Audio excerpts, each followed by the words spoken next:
Зар Курметов Ватандастар. Добрый вечер, уважаемые соотечественники. Продолжая эфир, хочу следующее. Во время эфира вы можете задавать вопросы Мухтару Кабуловичу. И я задаю первый вопрос. Уважаемый Мухтар Кабулович, скажите, пожалуйста, вы человек, как я понимаю, опытный и не один год в политике. Как отличить псевдооппозиционеров от настоящих борцов за свободу и демократические ценности? Астармах, Курметта, Ватандастар.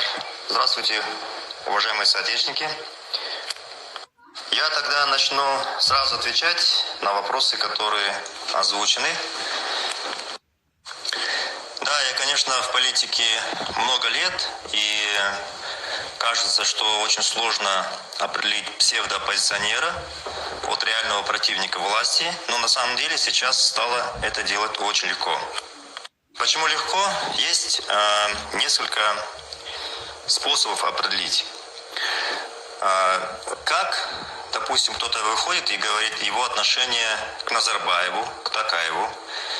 Если человек начинает крутить-вилять, то сразу понятно, кто он. Второе. Отношение к реальным оппозиционным силам – это ДВК, Коше. И третье. Нужно просто наблюдать, трогает ли власть, мочит ли такого человека или нет. Если не долбит, как других, вот вы же видели, там достаточно просто с голубым шариком выйти, его сразу он в этом Ахтау. Человека посадили, дали 3 года. Люди собирались, женщин, на митинг выйти, к ним пришли, подкинули флажки, потом какие флажки? Наши казахстанские флажки, дымовые шашки. Ну, дымовые шашки в магазинах продаются. И их держали 4 месяца в тюрьме. Женщин с маленьким ребенком была годовалым. Оксана Шевчук и другие тоже были с детьми, которые требовали помощи с ограниченными возможностями детей.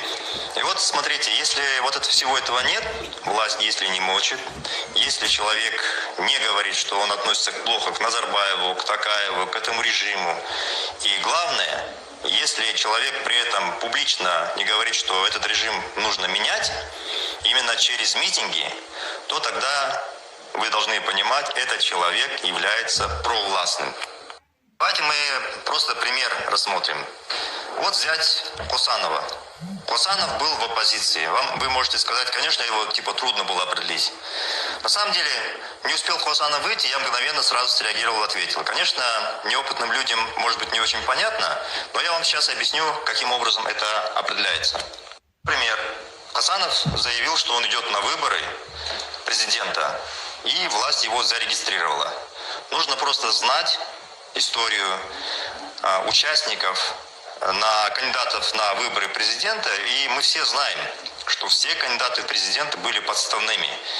И они были такие слабые, ничтожные, что на их фоне Назарбаев выглядел крутым и побеждал их. Обычно кандидатов таких пропускали. Вот даже был Гани Касымов, он вообще казахский язык не знает. Он сдал экзамен. А были люди, которые владеют казахским языком, их не пропустили. Был такой из так называемой экологической партии Табигат, Мел Селесизов. Он тоже по-казахски никогда экзамен не сдал бы. Экзамен сдал, и в последний день выборов бросил в урну свой бюллетень, сказал: я голосую за Назарбаева. Это человек, который пошел бороться за позицию президента. Видите, там все время были клоуны. Если клоунов, мы знаем, что все выборы президента, там участвуют клоуны, и если Косанов вдруг попал туда, сразу было понятно, что он клоун. Почему? Потому что на выборы власть допускает только своих людей. И даже если до этого Косанов когда-то был в оппозиции, и вдруг неожиданно он прошел, уже нужно перечеркнуть всю его историю, когда он рассказывает, что он был в оппозиции, и люди даже не разбирались, что он там делал в оппозиции. Я, конечно, его хорошо знал, что от него особой пользы не было в оппозиции. И самое главное, не это важно. Важно то, что он попал на президентские выборы. И после этого момента нужно было мгновенно определить, это человек Ахурды. Многие из вас помнят, на меня, наверное, там было такое нападение, сотни тысяч, не 2-3 тысячи, сотни тысяч на меня нападало.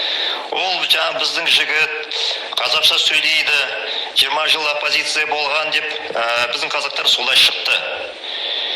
На самом деле, то есть проблема в том, что в оппозиции было мало казахоговорящих, и наши казахи в основном неопытные политические. Неопытные, потому что Назарбаев не давал возможности заниматься оппозиционной деятельностью никому. Ну и откровенно скажу, наши казахи считают, что вот их унижали и так далее, и унижают сейчас. Я прямо скажу, что мы, казахи, ведем себя как маленькая униженная нация, а этого не должно быть. Мы сильные, такие же, как другие нации. И когда мы себя ведем как униженная нация, то мы начинаем бегать, увидим какого-то человека. Вот, қазақша сөйледі, оның артынан жүгіру керек. Ол біздің жігіт, біздің адам болған, сену керек деп қазақтар солай шығады. Вот на этом настроении люди начали поддерживать этого предателя Хусанова. Что он был предатель, было сразу ясно. Сразу было понятно. И когда я сказал, что он кукла Назарбаевтың қуыршақ деп шыққан, на меня пошли нападения.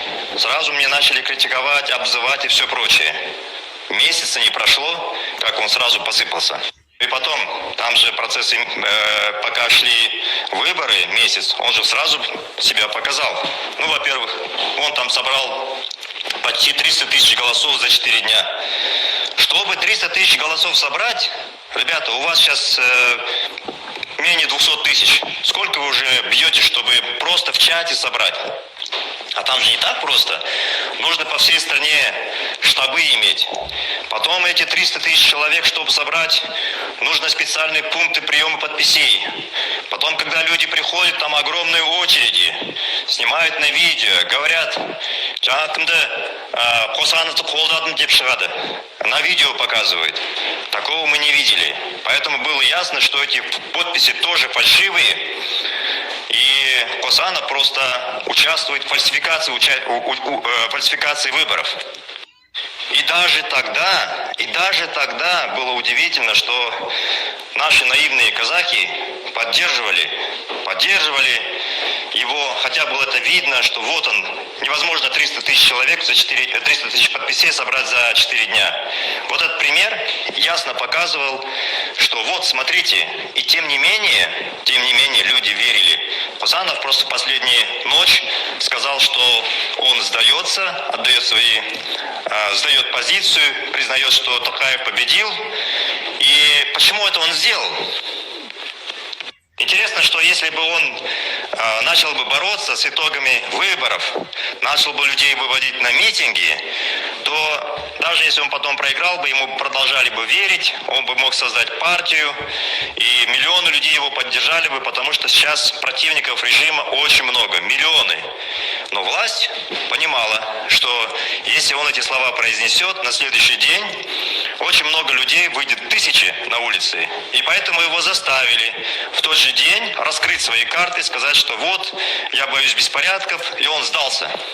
Видите, я вам показываю самый простой пример с Хусановым. В чем суть этого примера? В том, что выборы президента не могут быть законными, потому что Центральная избирательная комиссия во всех регионах страны подделывает подписи, потому что президентские выборы фальшивые, потому что любой кандидат, который туда попадает, это человек Назарбаева. Вот вам признак, как определить человека, на кого он работает. Второй пример. Смотрите, Мамай. Есть такая партия ОСДП. ОСДП – это партия подставная власти, финансируется Комитетом национальной безопасности. Они сидят тихо, когда выборы начинаются партийные, они создают видимость, что они вот начали что-то, какие-то слова против власти говорить. Все время только под выборы появляются. Опять мы все знаем, что оппозиционные партии власть не регистрирует. И если партия вдруг каким-то образом живет, значит она нурсултановская. И вот в эту партию пришел Бапи, главный редактор, владелец газеты, дат, солдат, общественная позиция. Он раньше был такой критически настроенный журналист, и он становится председателем этой партии, и потом заявляет, что он хотел, чтобы председателем партии был Мамай. Итак, мы знаем, что ОСДП – это партия власти. Туда приходит Бапи, мы сразу должны сказать: Бапи, ты предатель. И он собрался туда поставить Мамая, значит, Мамай тоже автоматически предатель. И когда мы разоблачили ОСДП, то Мамай вышел с объявлением, что создает партию, Демократическую партию Казахстана. И эта Демократическая партия Казахстана, когда было объявлено о создании, где она появилась? Она появилась в Бюро по правам человека, правозащитной организации Жовтица.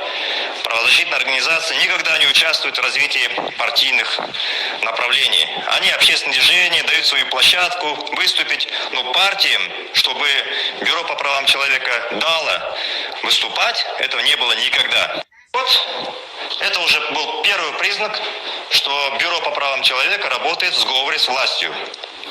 А следующие мелкие шаги, которые тоже усиливали, подтверждали, Мамай побежал куда? Давать интервью. Он побежал к шестерке Комитета национальной безопасности Кермеку Нарымбаю. Пошел на его YouTube. То есть я вам непрерывно рассказываю детали, которые просто подтверждают путь предателей. Совсем недавно этот Нарымбай поддерживал Косанова, говорил, что надо за него голосовать, делал призывы. Какой-то круг, якобы там создали ассоциацию наблюдателей, мы типа будем контролировать выборы и так далее. И когда все это с Хусановым случилось, он рвал на себе волосы и говорил: о, Алдапкетте обманул и так далее. Кому пошел Мамай? Мамай пошел к предателю, к шестерке Комитета национальной безопасности Нарымбаю. И пошел к тому, который поддерживал Хосанову. Все. После этого уже по Мамаю для самых глупых людей должно быть ясно: Мамай – шестерка власти. Ну и дальше было 1000 подтверждений для тех, кто каждый день себя убеждал, что нет, он нормальный парень, он там несколько месяцев его в тюрьме держали и так далее. Его никто не прессовал. Он проводил пресс-конференции, выступал, создавал штабы. Тут 4 женщины, их сразу задержали.